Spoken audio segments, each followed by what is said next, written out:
How to fix Expedia app won't let me sign in. Welcome back to the channel, and let's start with this video.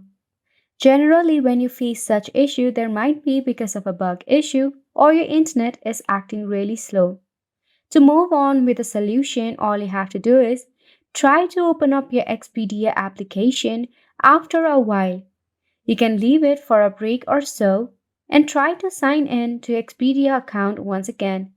If this does not help, open up your phone setting first and foremost. You can scroll down and check out apps. Then from here, head to all apps. Select the search icon at the top and search for Expedia and give it a tap. Force stop your application, tap OK. Head to storage and cache and clear up the cache. Once you are done from here, you can also press and hold onto your application, then head to app info. Repeat the same process of force stopping it and clearing up the cache. This will help with the bug issue, which is caused by the cache buildup. Next, open up your Play Store or App Store. Search for Expedia.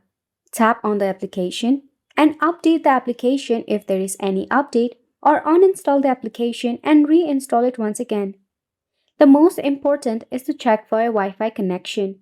If it's acting really slow, switch to your cellular data, turn on your airplane mode for about 3 seconds and turn it back off.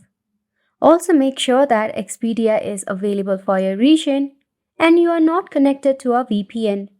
Try to disable your VPN if you are connected and try to sign into Expedia application once again. And that's pretty much it for the video as well. Thank you so much for tuning in.